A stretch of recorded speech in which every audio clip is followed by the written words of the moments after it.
पूजे ऋषि अखिलेश्वर जानी, पूजे ऋषि अखिलेश्वर जानी। एक बार त्रेता युग, त्रेता युग की बात है। माता सती को लेकर के पहुंचे अगस्त ऋषि के पास। जब पहुंचे तो संग सती जग जननी भवानी, जगत की जननी भवानी माँ सती भोलेनाथ के पास में है, अखिलेश्वर के साथ में है। तो ऋषि जी ने, अगस्त मुनि ने स्वागत सत्कार किया, आसन में बैठाला, चरणोदक लिया, पैर वैर धोया, बढ़िया आनंद किया। अब महाराज भोलेनाथ कहते हैं कि प्रभु अगस्त ऋषि, हम भगवान राम की कथा सुनने के लिए आए हैं, हमारी बड़ी हार्दिक इच्छा है। अगस्त ऋषि कहते हैं प्रभु आप सुनने नहीं आए हैं, सुनाने आए हैं, मुझ पर कृपा करने के लिए आए हैं आप। नहीं नहीं, भोलेनाथ कहते हैं कि मैं तो सुनना चाहता हूँ, देवी जी के साथ जोड़ा तो मेरा है, मैं तो जोड़े से सुनने आया हूँ ना। अगस्त ऋषि कहते हैं कि प्रभु आप भक्तों पर दया करते हैं, हम पर कृपा करने के लिए आए हैं। आज महाराज अगस्त से भोले बाबा ने खूब कथा सुनी, राम कथा सुनी महेश परम सुख मानी। सुना किसने? पार्वती जी कहती है कि सुनी महेश परम सुख मानी। भगवान भोलेनाथ ने सुना, माता जी ने नहीं सुनी, न पति की सुनती थी न वहां पर यति की सुनी, है ना, संत की भी नहीं सुनी। अब जब नहीं सुनी, क्यों नहीं सुनी? क्योंकि उनके मन में शंका आ गई थी कि ये जो है, जो हमारे ही पैर धो रहा है, ये क्या कथा सुनाएगा।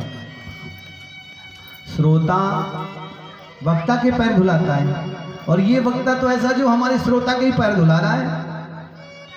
ये बात आ गई, ये भाव आ जाता है। ये भाव नैकट्य दोष बोला जाता है इसे, नैकट्य दोष। अपने गांव में, शहर में या पास में कोई बहुत विद्वान व्यक्ति भी रहे ना, उसके हम रोज पास में वार्तालाप करते रहे, कितना भी विद्वान रहे, हम उसे छोटा ही समझ लेते हैं। जैसे बाजू में कोई ट्यूशन पढ़ाता हो, कोई टीचर अच्छी पढ़ाई करा रहा है, लेकिन हम उसे बोले नहीं नहीं ये नहीं, हम तो नागपुर में जाएंगे पढ़वाएंगे, जबकि वो बाजू वाला अच्छा पढ़ा रहा है।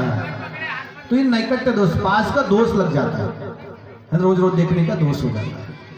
तो आज माता सती ने भी श्रवण नहीं किया, कथा को नहीं सुना, और चलिए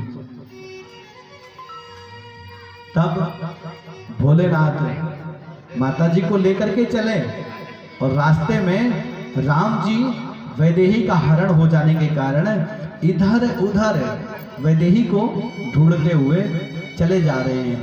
पूछ रहे हैं, हे खग हे मृग मधुकर श्रेणी, हे खग हे मृग मधुकर श्रेणी, तुम देखी सीता मृग नयनी, तुम देखी सीता मृग नयनी।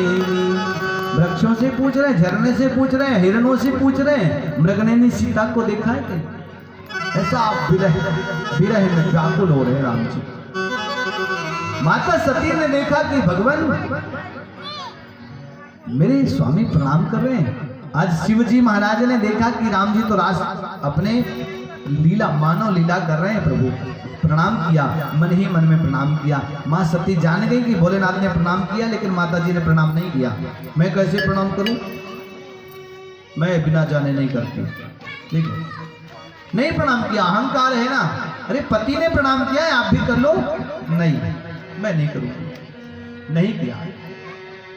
अब पहुंची कुछ दूर, पूछी भोले बाबा से, हे महाराज शंका तो है कि उन्होंने प्रणाम किया है उनको, तो आपने वो जो प्रणाम किया उनको, राजा के पुत्रों को जो पत्नी के विरह में व्याकुल हो रहे हैं, उनको प्रणाम क्यों किया? देवी वही तो है राम जिनकी कथा सुन करके कुंभज ऋषि के पास से आई। अरे राम, मैं नहीं मान सकती इनको ब्रह्म, क्योंकि जो साधारण मनुष्यों के जैसे पत्नी के विरह में व्याकुल होकर के घूमे, वो कैसे ब्रह्म हो सकते हैं? भगवान भोलेनाथ ने खूब समझाया कि देवी भगवान तो मानव लीला कर रहे हैं।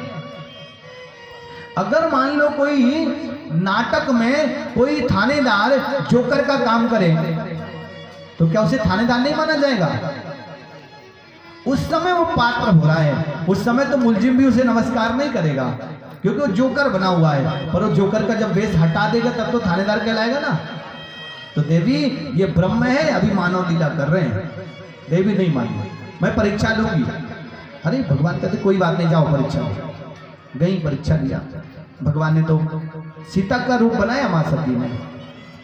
भगवान जान गए, प्रणाम किया और पूछा, हे माता सती आप अकेले जंगल में कहाँ? वृषकेतु भगवान भोलेनाथ कहाँ है?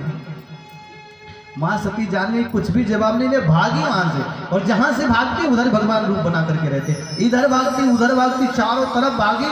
मैया को कहीं रास्ता ही नहीं मिला। भगवान की चारों तरफ मूर्तियां दिखी जानकी के साथ में। मैया कान बंद कर ली, आंखें बंद कर ली और बैठ गई। जैसी बैठी भगवान समझ गए कि अब माता बहुत ज्यादा परेशान हो गई, तो भगवान ने अंतर्ध्यान कर दिया अपने रूप को। मैया गई, भोलेनाथ ने कहा, देवी परीक्षा लिया? लिया परीक्षा। तो देखिए मैया ने फिर झूठ बोल दिया। एक तो बात नहीं माने, ऊपर से झूठ बोल दिया। अरे कछु न परीक्षा लीन गोसाई।